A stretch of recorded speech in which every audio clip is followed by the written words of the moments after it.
Welcome to the Trauma Informed Lens podcast. Each week, Matt, Curt, Jerry, and the occasional special guest explore how the trauma-informed paradigm challenges traditional beliefs and approaches concerning a wide variety of areas. This podcast addresses psychological trauma in an educational manner and is not designed to replace mental health treatment. If anything in this podcast makes you feel uncomfortable or anxious, please talk to a mental health professional.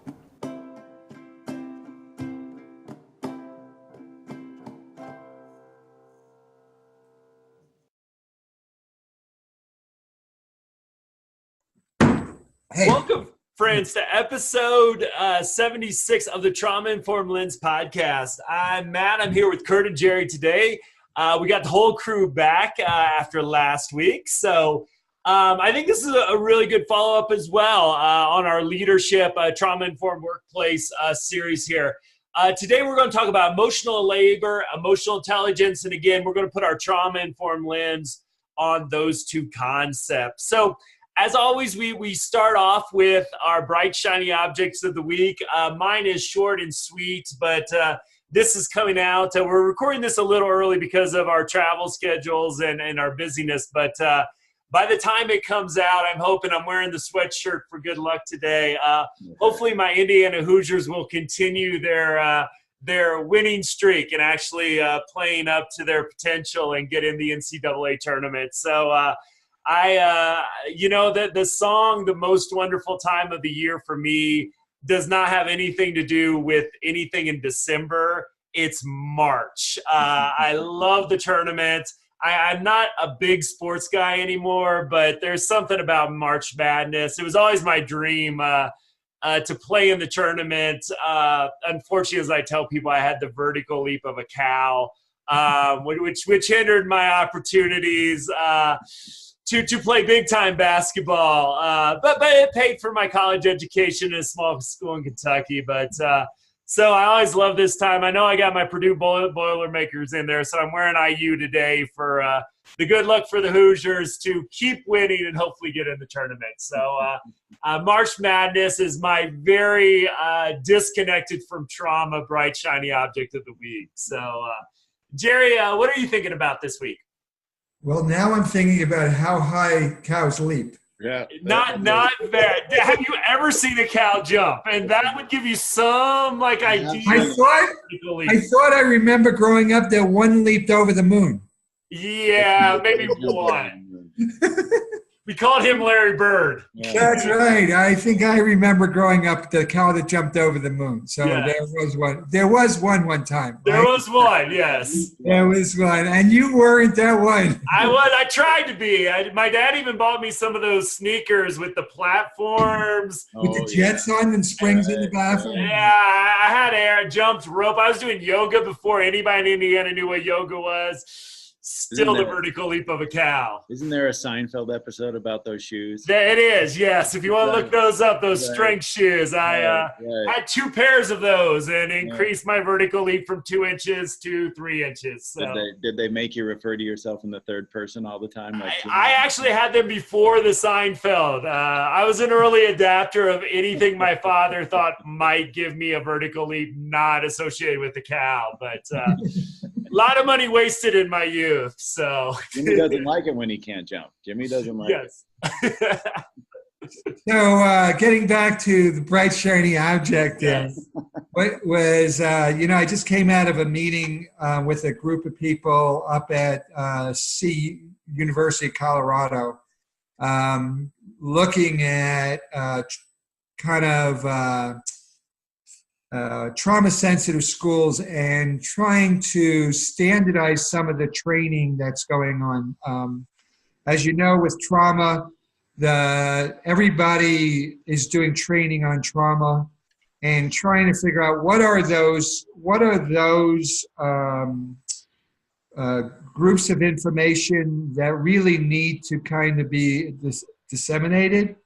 And what are some of the things that we need to be really clear that are not acceptable in schools with children? And it was really a good discussion. It was people from the school districts, some therapists, people who are actually doing some work in schools. So I always get encouraged when there's deep conversation about how to improve practice around helping students express their potential, all students express their potential. So I'm sure that's going on all over the country, but I want to kind of give a shout out to the people up there at CU who are organizing some of these talks and helping to move the system forward. Very cool. Awesome. Curt, what about you? What's your bright, shiny object of the week? Outside of imagining you in a cow outfit jumping, I got to go to a Nuggets game to see a good friend of mine who both of us served in the military. And I say I did, but I was in military intelligence. He was an infantryman. So I think he really served in the military. Isn't that an oxymoron? I had a different experience. I always tell him, like, our field exercises were catered.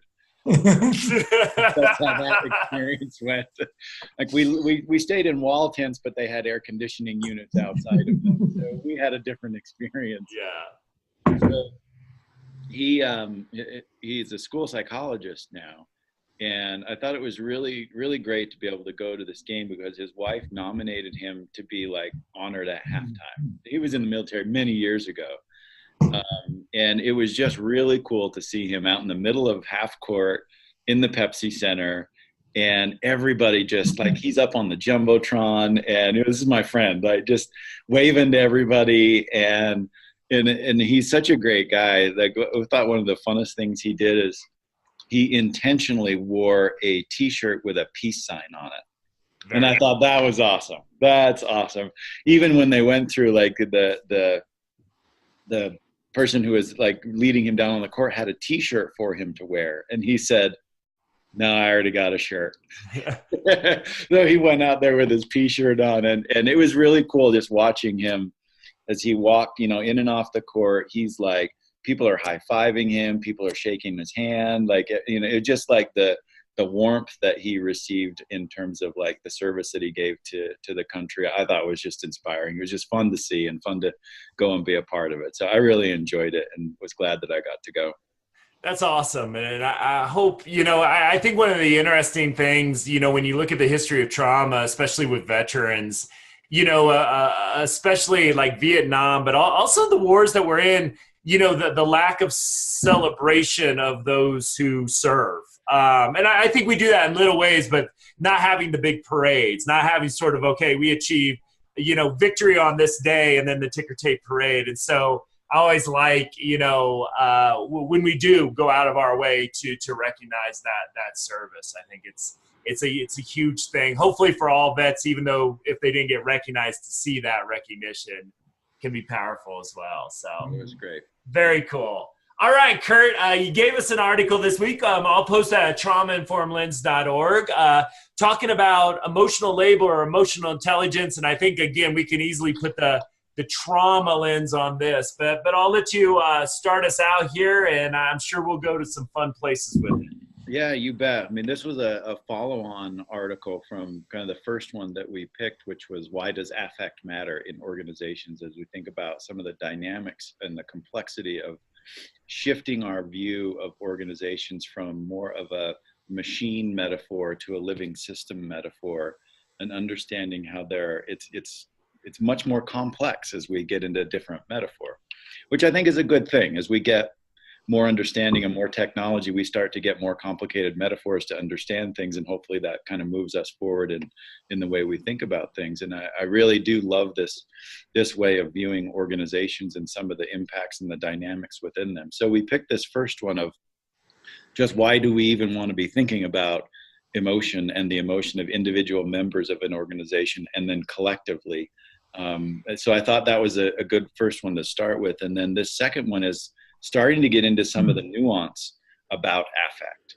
And so I thought this was a good one to kind of pick second. And some of the words that I think are really important and concepts there, I'll try and go through them and do them a little bit of justice, but they're, I thought, very well described and kind of summarized in this article.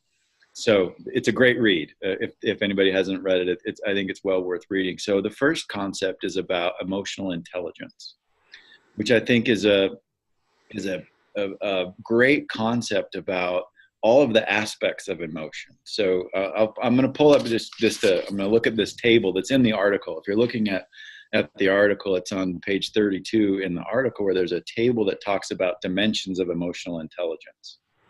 And there are, 4 of those in terms of perceiving emotion. That's one large dimension that has a bunch of different specific kind of smaller abilities related to it. And then using emotions to facilitate thought is another one, which I think it's nice to kind of categorize some of these things. Understanding emotions is the third one. And then the fourth one is managing emotions. So I think this is a great model of thinking about emotional intelligence and then how it impacts several aspects of work life. And I'll talk a little bit about some of those aspects further. And that, I think, is a nice distinction in this article, is it separates emotional intelligence from this concept of emotional labor. And that emotional labor is both the management of emotions, sometimes suppressing emotions, and other times generating emotions that are useful to the situation. So it's both recognizing what's important in terms of what emotional experiences are needed, and then how do we generate them or alter them and manage them so that we do what's useful to the situation. Case in point, a lot of this article is actually not written so much about the helping professions as in other types of businesses and other types of service organizations. We're just kind of thinking about that in the direct application to what we do in the helping profession. As simple as thinking about customer service and smiling and generating like a warmth and a welcoming and the word I'm looking for is generating a pleasant experience for someone else is so much related to the way that we express our emotions on our face and in our body language. And that happens, at a fast food restaurant. It's important there. And it's, that's nothing to do with a helping profession. It's helping provide food, which I thought you could say that, but certainly it's not related to behavioral health systems or emotional health kind of things. And so I thought it was a really interesting draw into these other types of service delivery organizations that aren't necessarily helping professions. And if they're important in those professions, they must be exponentially more important in the helping professions. So emotional labor is this aspect of having kind of display how we display emotions and cultural norms about how we display and not display them within the particular settings that we're in. And that takes effort, that takes energy. And it may not be lifting something, it may not be carrying something, but it takes energy in order to manage emotional expression and how we manage emotions. I thought that was a nice distinction put in the article. So their major kind of impact there was on what they called work quality or work effectiveness, and how does emotional intelligence and emotional labor play into work effectiveness and how effective we are at work. I thought too, to jump into a little bit of the types of categories of work effectiveness that they talked about, I thought were interesting. And one is the job role. Like, how does it help you just to get the tasks done related to what your job are? Is it important in different ways? And is emotional intelligence more or less important than your ability to engage in emotional labor and just getting your job done? Another aspect that they talked about, in addition to job role, was about how either one, emotional intelligence or emotional labor, helps you to be involved and move your career forward in advancing from one job role to the next job role, and how do your abilities in those two areas impact that. They also had, in terms of innovation and creativity, how important is emotional intelligence and emotional labor to those two. How does that help us function on a team? Like, certainly managing emotions with a team and your role within a team is really important. And from a leadership perspective, helping a team to manage collective affect is a really important one.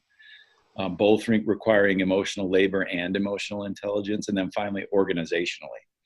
And how are both of those impacting our ability to be attached to a larger cause? And I think of that one a lot in terms of values and what do you do when nobody's looking? Like, do you work towards the cause and the mission of an organization or a culture or a group, even when nobody's watching. So that was the basic overview of the article of what they were talking about.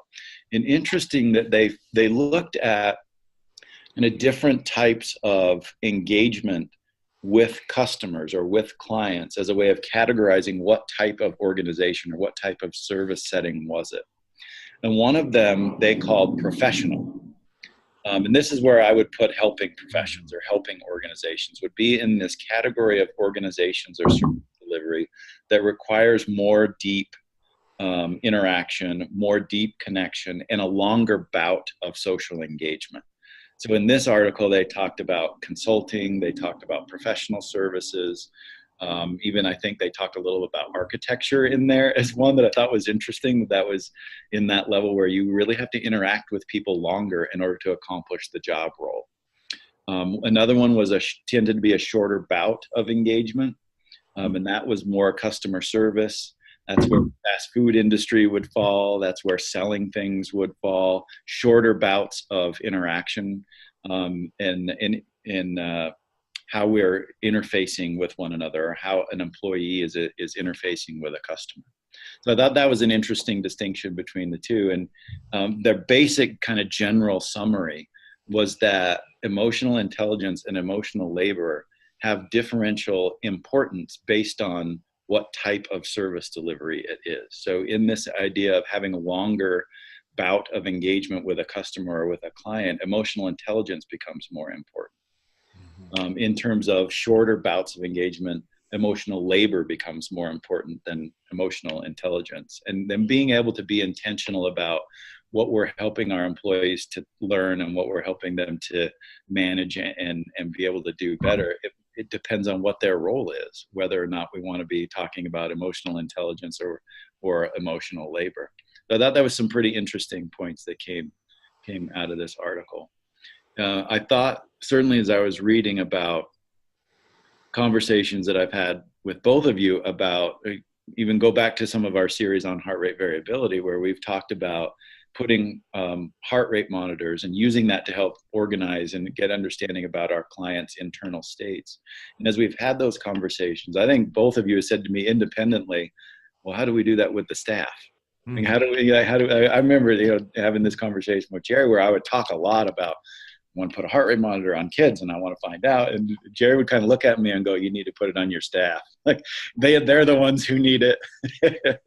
So this made me think of those conversations a lot. And Matt, certainly with, I know that's a big area that you're passionate about, is how do we help the helpers to manage better and help them to be healthy so that they can help more effectively and be more able to manage these longer connections and manage the emotional labor and emotional intelligence requirements there. So those were kind of an overview in my first impressions. Certainly would love to hear both of your impressions of the article and anything you think that I might have missed.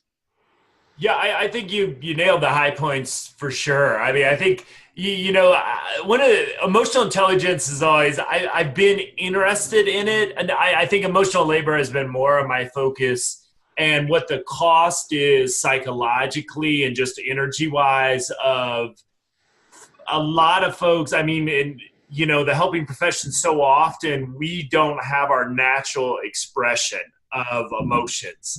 We hold that back. And we're still genuine in that process. So, I've thought a lot about emotional labor and the cost of that. The one question I have for both of you is, I wonder, when you think about staff you supervised or even yourself, I struggle with emotional intelligence and and I got introduced to by Daniel Goleman's work. And then quickly after that, social intelligence, which I thought actually I liked his work around that a little bit better, though I think they fit together really well. Do you, when you think about emotional intelligence, is that something you try to develop, or is that something that someone comes in with? And my thinking's gone different directions of this. So I'd love to get your guys' thoughts about emotional intelligence. Is it like an IQ, which is somewhat stagnant over time, though it can increase or decrease? Or is it something that's in flux? do I bring a different emotional intelligence on a Monday than a Friday? I just love to get your guys' thoughts on that, because I think that helps inform my thinking around when we use that term. Jerry, you want to take that one? What do you think? Good question, right? I think it's probably both. Is that people who have experience growing up where people have, where feelings and emotions, the having them and expressing them has led to positive outcomes in their lives. So they've developed this ability that me looking inside and having emotions and me sharing them with another human being has resulted in both my needs getting met, but also is increasing the, for lack of a better, social engagement.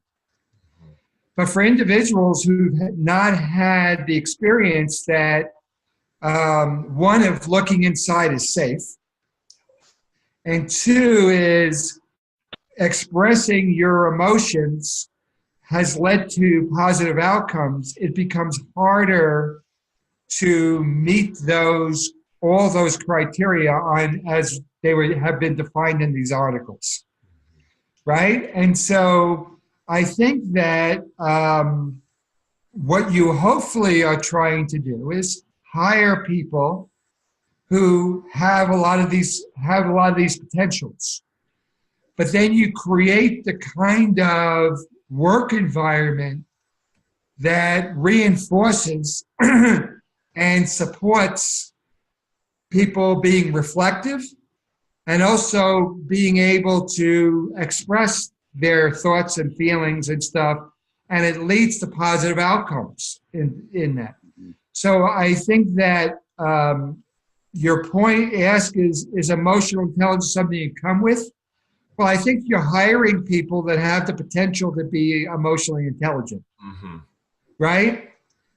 That if you're not, the article says is you tend not to be as productive, you tend not to be as happy in your job, you tend not to be.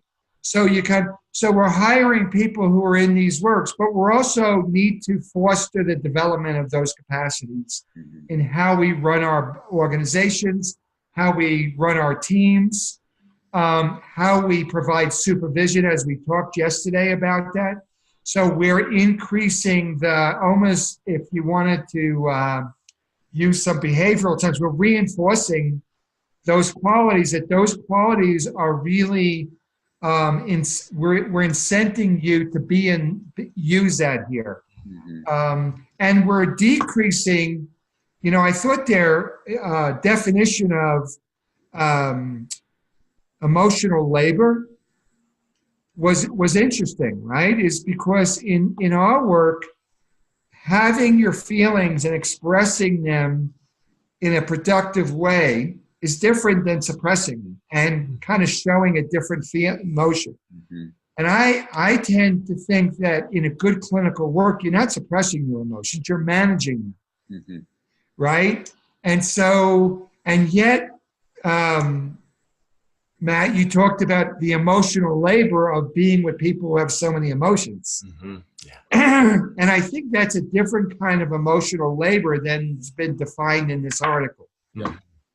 So I think we should talk a little bit about that. And when you talk about, you focus on the emotional labor part, how you're defining it versus how this article is defining it. But I do think we do need to develop those capacities in the people working in the helping field, so that they maximize that, because it's a different skill set than, say, as defined in a service delivery industry that you need in this workplace. I think, Matt, I think that's a great question, Jerry, and point. And I think for me, it's one of the reasons why I really have enjoyed this article now and previously, is your question about what is emotional labor, and starting to develop some language and mental model about what that is. Right. You're saying, like, the way you're even asking Matt, like, how do you think about that? Like, what is that for you? Because it might be different than what this definition is. And I think just that exercise in and of itself is a really important exercise. Yeah.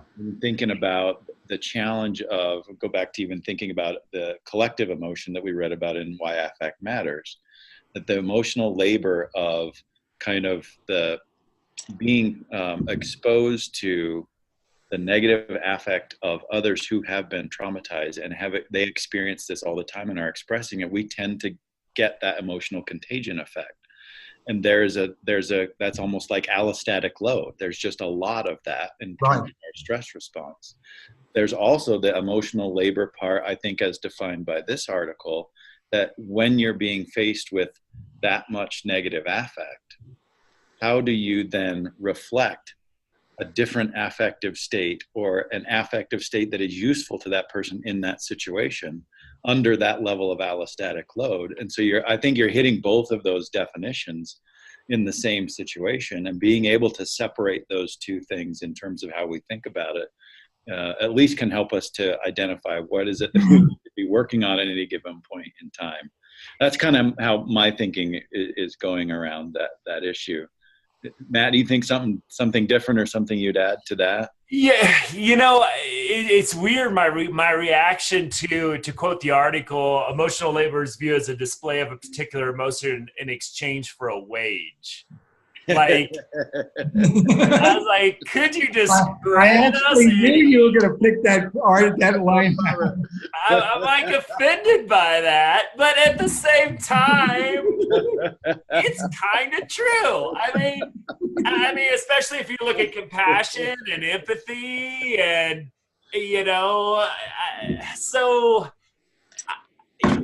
when I say suppress, maybe I should define that a little bit more, because for me, that's been my thing about emotional labels. So maybe it's suppressing a reaction more, because especially when I talk about motivational interviewing and changing behavior, and I have people think about how differently you would react.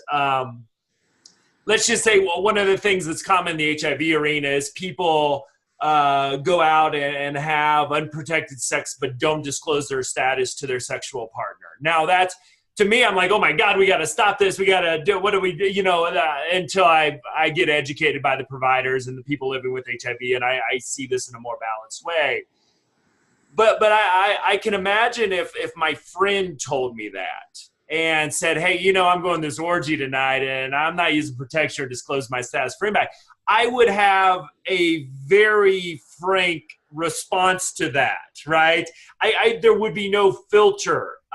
Whereas I know if I'm working with a client in a professional role, I'm not going to have that same reaction. And in fact, I'm going to have a pretty flat affect around that.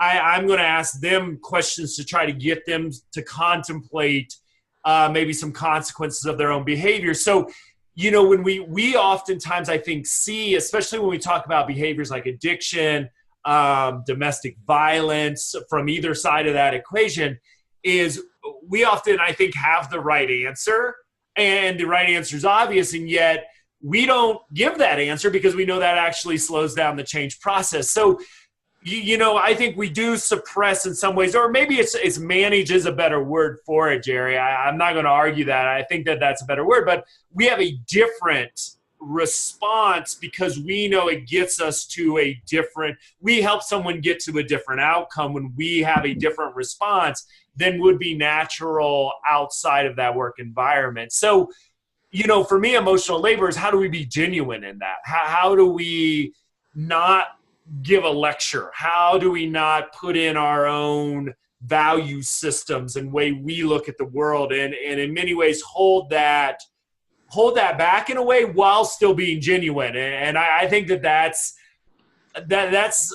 we can do that when we're in a good place, and then all the burnout and secondary trauma, I think, come in as well. And I think about the emotional behavior as well of just listening to traumatic story after traumatic stories of abuse, homelessness, domestic violence, all these pieces, and not just breaking down and crying, but maintaining our emotional health and the the midst of all that. So I think I've always used it to talk about the emotional intensity of the work we do and how we able somehow to connect.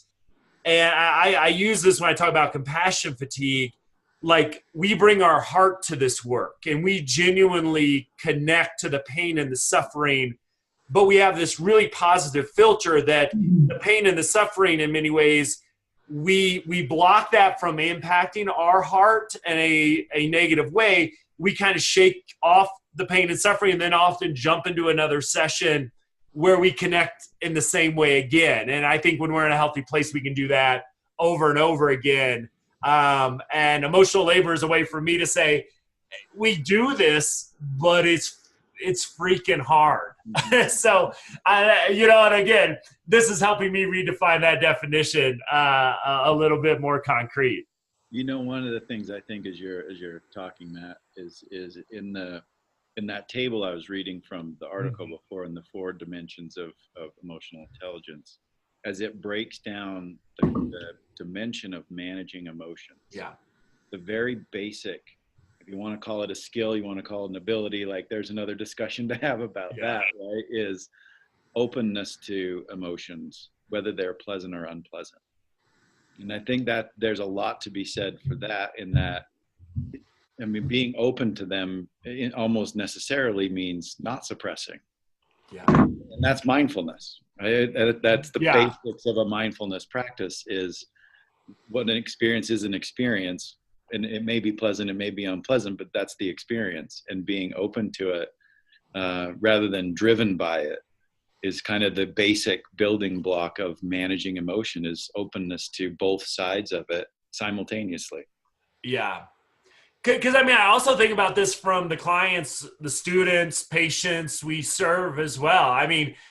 Because a lot of times, as a result of being abused by other people or let down by other people, a lot of the folks that I've worked with, and I've had this experience working with teens, a good part of my career is trying to get them in the job market, trying to get in, I think they call it the mass service, right? A lot of times the fast food entry jobs.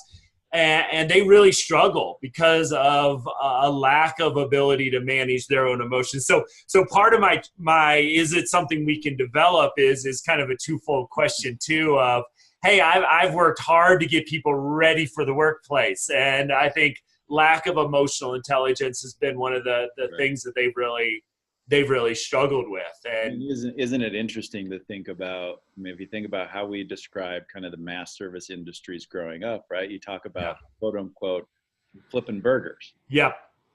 Right? And that's just the physical activity of working in an environment like that. And then there's also the emotional labor part of it, which is putting on a smile when you have a customer in front of you, saying, what can I do for you? How can I help you?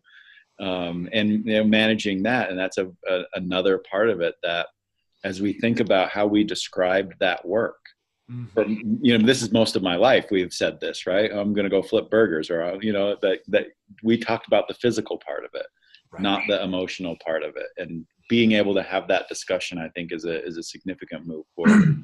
Well, and I'm also thinking about how valuable this article is saying these capacities or skills are. And yet, in our training, how much we spend on the technical end of therapy, right? And kind of looking at some of these things. So, the assumption, I think, Matt, is that, you come in with this and you have it or you don't have it, but then I'll teach you, like, here's the rules to work in this organization. I'll teach you the rules. And here's the conflict management,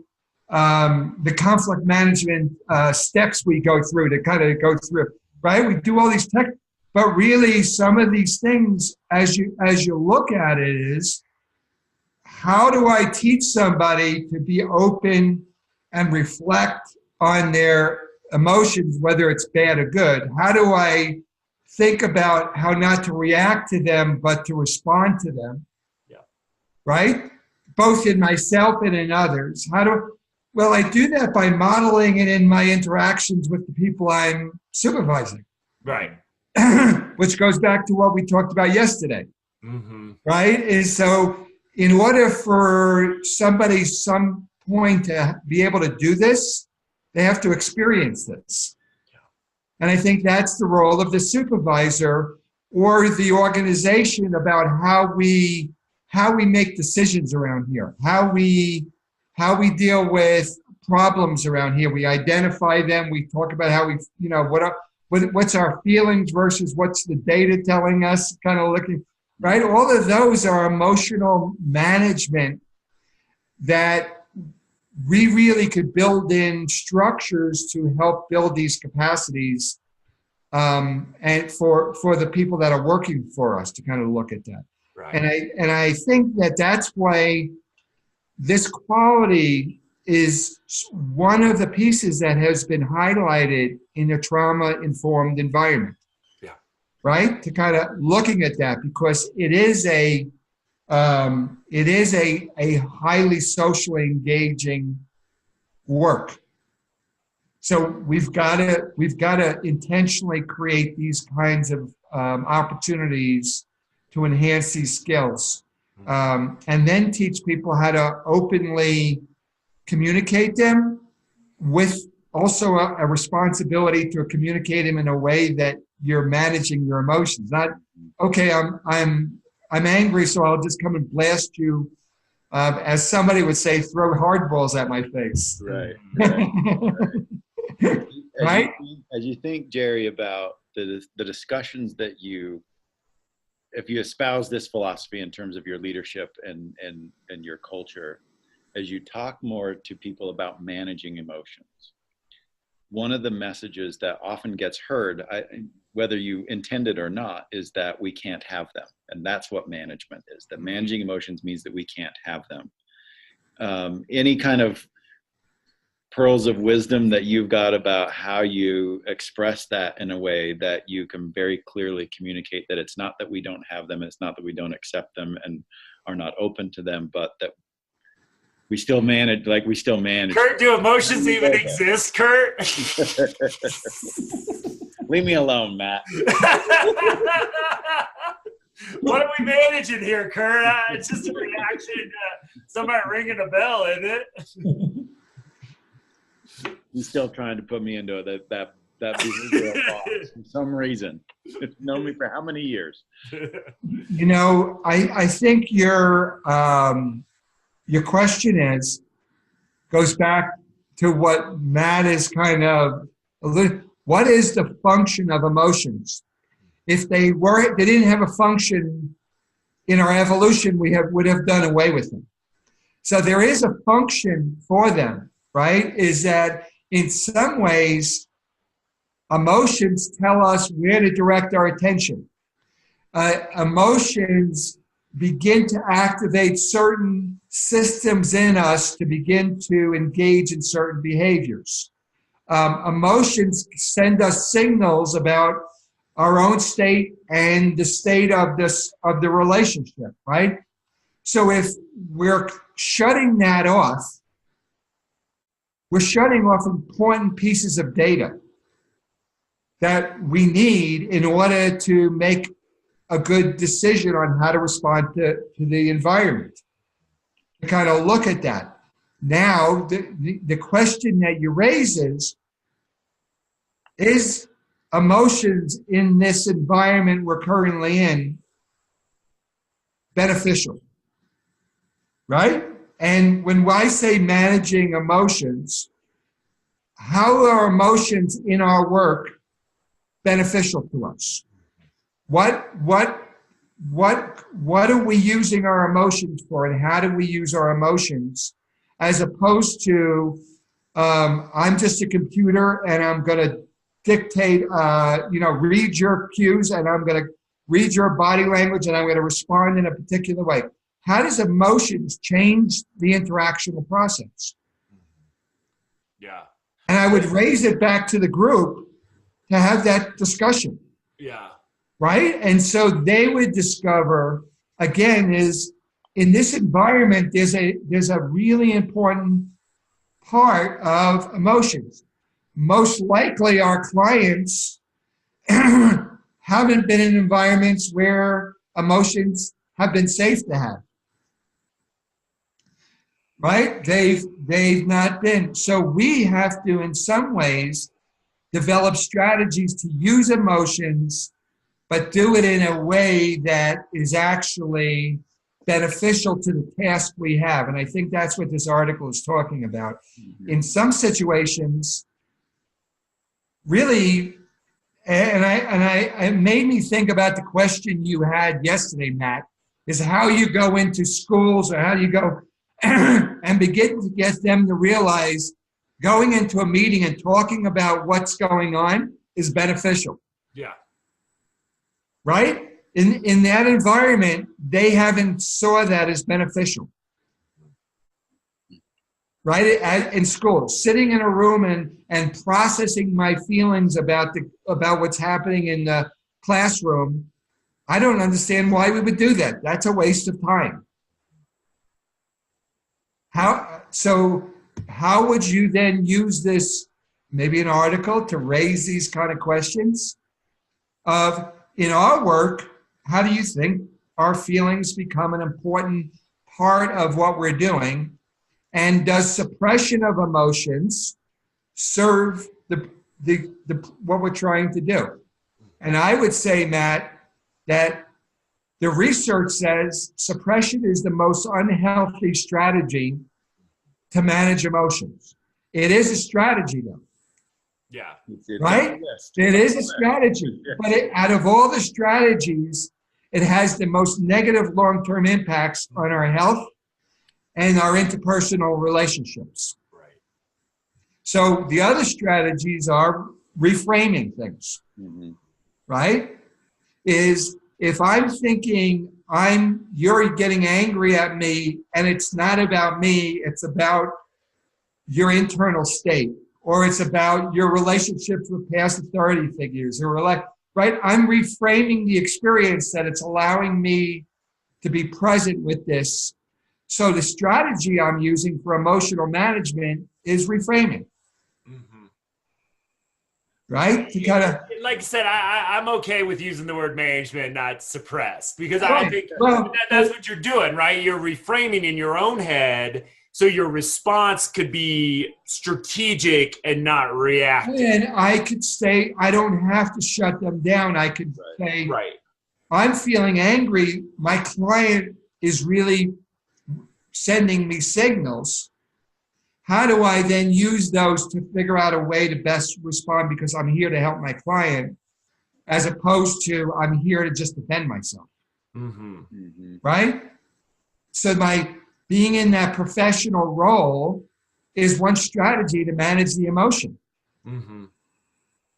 Well, I'm thinking of looking at this list of abilities in that managing emotions dimension again, and the number two on the list there is the ability to engage in, prolong, or detach from an emotional state. Mm-hmm. And I think that prolong one is a really interesting one as we think about that. It's almost two sides of the same coin when you talk about suppression, because you can, with our frontal cortex and the abilities that we have there, we can generate emotional states. We have that ability. And as you're talking about reframing, Jerry, I think that's a lot of what that is recognizing that there is some positive affective state or some emotional state that we can then regenerate that reaction, right, with our ability to use our frontal cortex. And that may be a very important aspect of managing emotion as we think about the difference. And if you think about, go down that list, how many of those things on that list would you say trauma disrupts? That's a great one. All of them. Right. All of them. Right?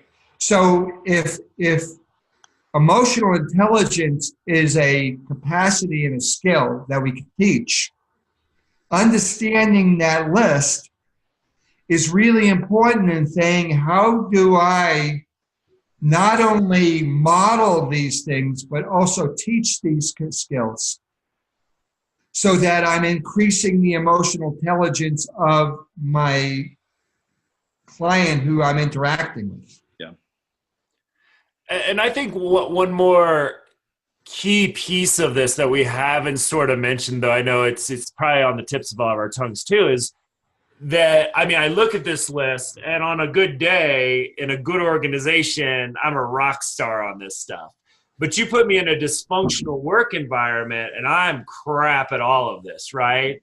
I look back at some of my work behavior, not proud of it. And so, and again, in my thinking about leadership, we start with the emotional piece because emotions are going to be there. They're either going to be positive, and this is where I think, and I imagine we'll get to this in our series, but the idea of an organizational culture comes into play because I think that if we talk about my ability, at least I'll talk from the first person here, is my ability to effectively bring my best emotional labor to work each day for that wage that I get for emotional labor, is highly dependent on whether or not I feel safe psychologically and physically safe in my work environment, whether or not I have a high level of trust with my coworkers, whether I feel supported by my supervisors. So, as a predictor of all these, and this is why I see emotional intelligence more fluid, though you might have some capabilities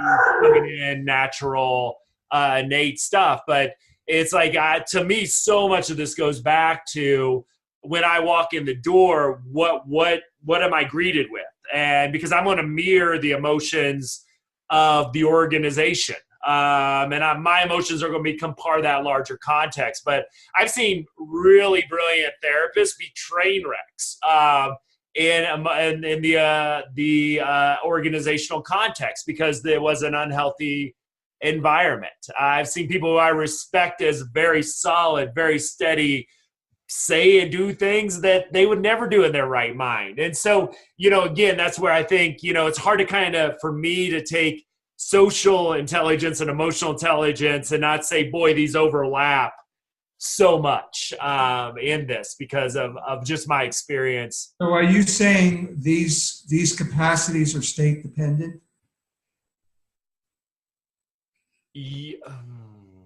Yes, I am.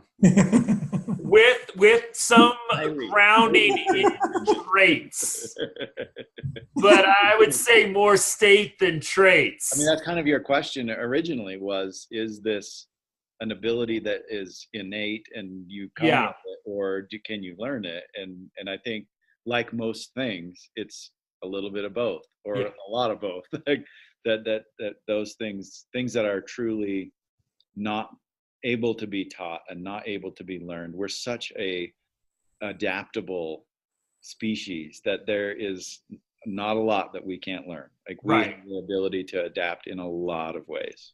Well, and I think sometimes with emotional intelligence, we get kind of stuck into this IQ model of cognitive intelligence. And I think that's where I don't think that's what it's meant to be, but I think we get kind of stuck there. And, really you look at even cognitive, I love some of these studies, just cognitive performance. One of the studies I really liked, with Asian females before a math test, they would have them, one group focus on being Asian, which, statistically shows they do really well at math. And another group, they had them focus on female, which stereotypically doesn't perform as well on math, even though there's data to disprove that by a million miles. And these women, if they were predisposed to thinking about themselves being Asian, they did much better than if they were predisposed to or thinking female. So, I think all these things, any kind of intelligence is very state dependent. And, I think if we think about that from a leadership or teammate perspective, again, it's why I think if you're going to focus on great performance, you've got to focus on the social emotional pieces first and foremost. And you can hold both of those at the same time. But if you don't have safety and trust within the context of your team or organizational culture, you're going to have emotional intelligence, and a lot of these things drop. And I think it's a lot of emotional labor per se to go be in a dysfunctional team meeting and then go be an empathetic, compassionate listener and helper with clients or patients too. So, yeah. I wonder, I've kind of a two-part question that I could toss to both of you. And I'm thinking of kind of shifting a little bit more into a practical focus for a moment at least. And I'm thinking about, go back, I mean, I think you guys have been involved in the trauma-informed world longer than I have. And in terms of the three of us, I'm kind of the later comer to the group in terms of learning about a trauma-informed approach. As you've gone through and look at this historically, and the intense focus initially on understanding individual clients better and using the trauma-informed approach to understand individual clients, to now we're looking at even a shift towards how we understand collective organizations and helping organizations and entire systems around being trauma-informed. What are some areas that you've seen work in making that transition? As people, you can have, I think you're kind of alluding to this, Matt, you can have a lot of organizations that are very dedicated to using a trauma-informed approach to understanding the individual clients that they serve, and as an organization, not be trauma-informed in terms of their organizational culture and practices. Yeah. You make that kind of a shift. What are some areas and experiences you've had where that's gone well?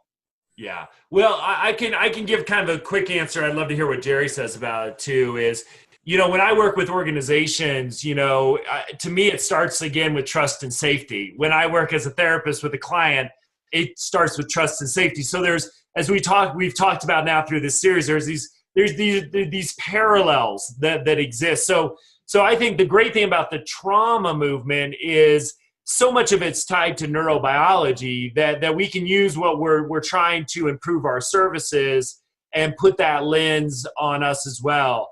I think there has been some interesting experience I've had. In some organizations, we would send folks away to get these trauma trainings. They'd come back and they'd have all this information. They'd be all excited. But their first statement back to me is, we're all traumatized. And I think that was really great feedback. Now, it's not kind of what the organization was hoping to learn by paying for them to go to these trainings. So I mean, to me, a big piece of this is increase the basics of trust, safety, emotional regulation. Don't worry about your vision statement, strategic plan until you have those things down. That, again, you can walk and chew gum at the same time to some extent.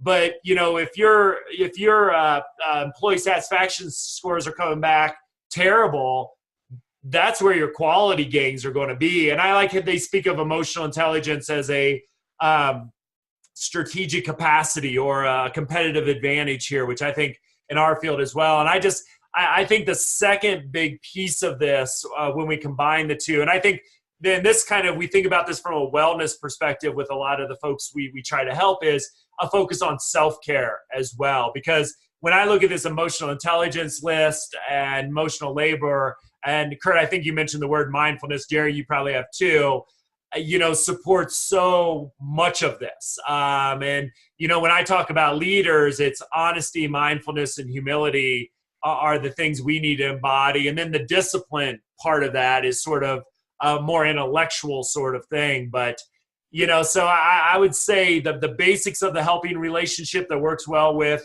individuals experiencing trauma, we can transpose, if not 100%, at least 95% of that all onto how we think about each other with it. And if we can't say that about ourselves as teams and organizations, we've got a lot of work to do, but there's great quality gains to be had in that, I think, as this article demonstrates.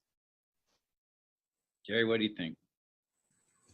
Well, first thing that thought is, it's really hard, right?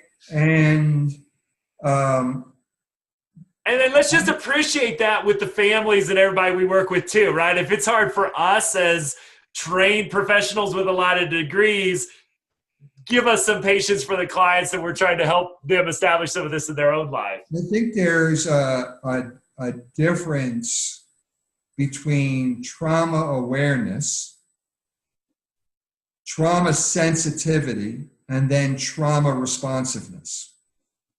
And I think that oftentimes people who go and do trainings tend to increase trauma awareness.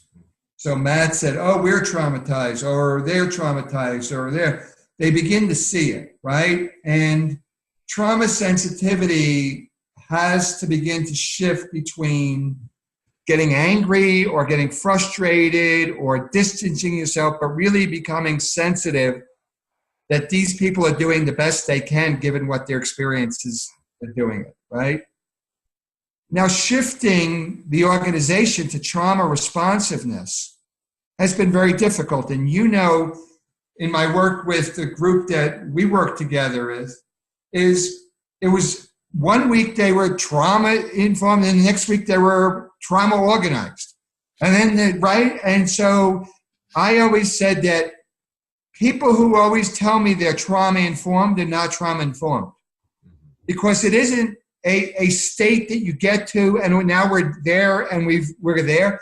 It's this constant realizing that stress impacts us and that we have to be aware that when we're engaged in some behaviors that because we're in these stress states, we know how to get ourselves out of those things.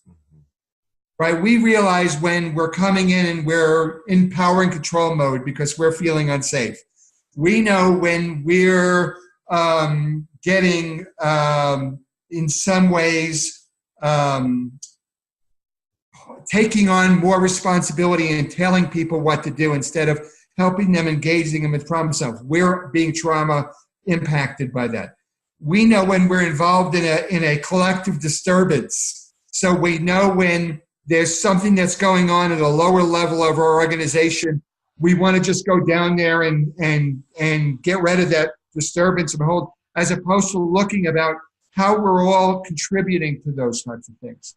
So I think that leadership really is, one is being trauma-informed part of your vision?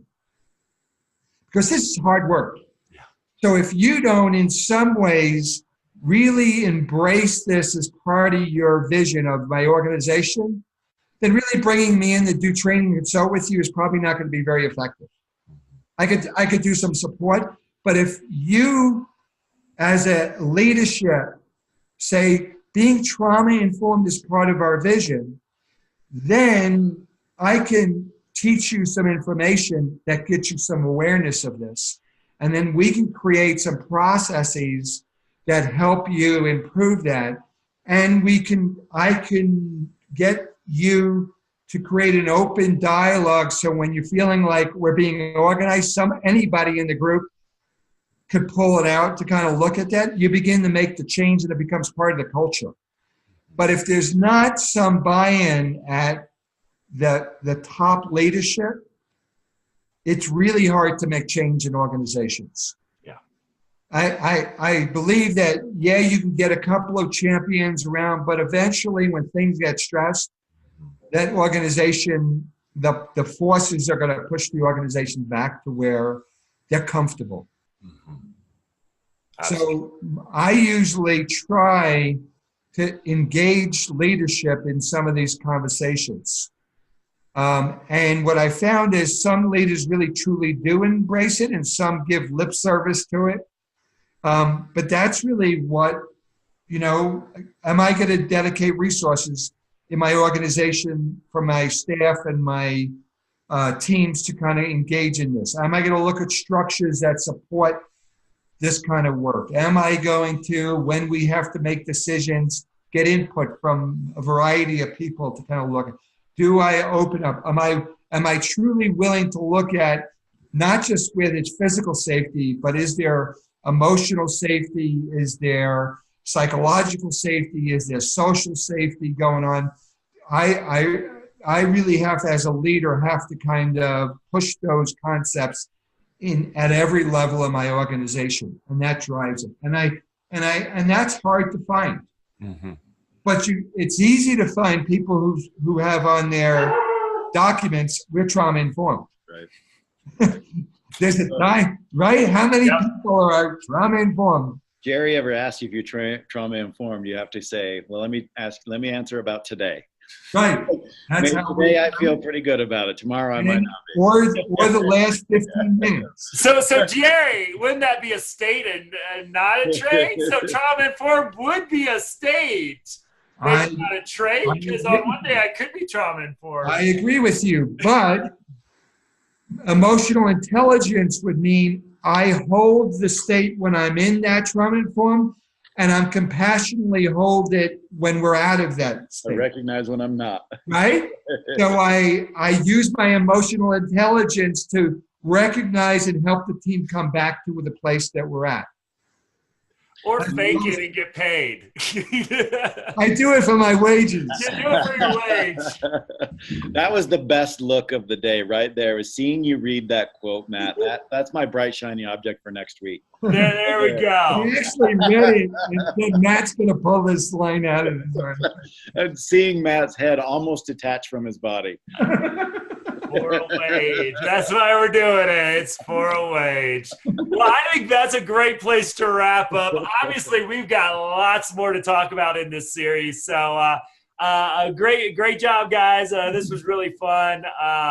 As always, you can find the article that we've been referencing. I threw some discussion questions up there and resources at traumainformedlens.org. And we'll see you next week, where we'll continue our journey into leadership. So, Jerry, talk so everybody can see your dog real quick. Yeah, here we go. There. So you can also go and get our videos where you can see Jerry's dog. Take care, everybody.